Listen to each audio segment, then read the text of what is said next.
So what do you see needs to change in most businesses and leaderships today? That's a really broad question.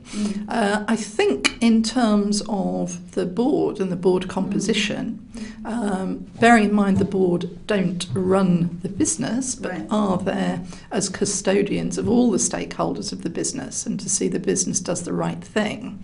I think that it needs to change in a way that we have far more diverse members on that board.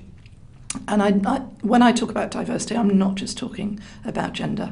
I'm talking about all the strands of diversity, and particularly diversity of thought. Right. It's absolutely key if you're going to get a truly high-performing board.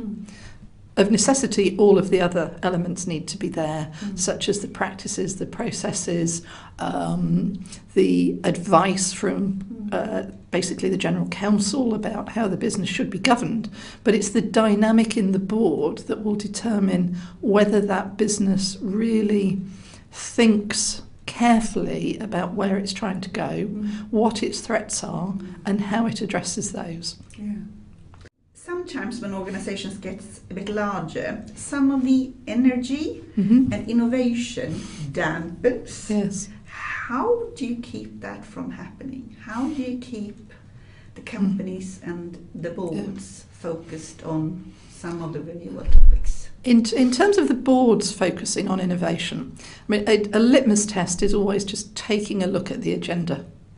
If the agenda is largely looking backwards, so in the rearview mirror, or is focused overly on going through slavishly the reports that have been produced for the meeting, then it's unlikely to be allowing sufficient space for true debate about threats, disruptions, and what innovation could and should look like. Right.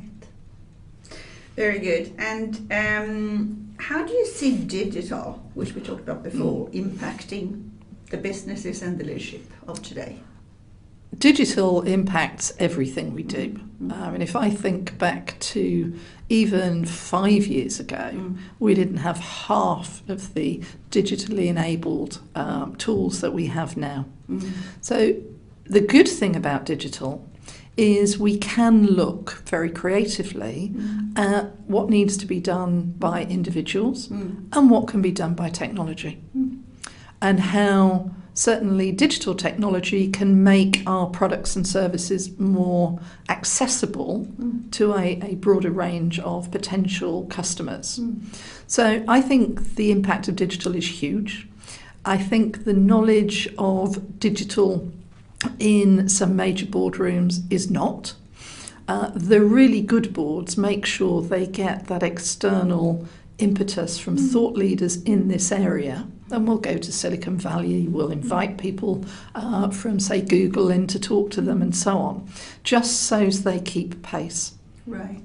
You actually, as a leader, you're very active on social media yourself, which is kind of dividing leaders into two strands. Yes. But what benefit do you find from actually being there? Well, in our business, as in Advanced Boardroom Excellence, we have to be always ahead of the curve in terms of what's happening in corporate governance and boardroom behaviour. Therefore, I am constantly reading material, I'm constantly presenting at conferences and so on. And the more broadly we can distribute that to an audience who will add input and comment, then that really helps not only us stay current, but also other organisations throughout the globe to do that as well.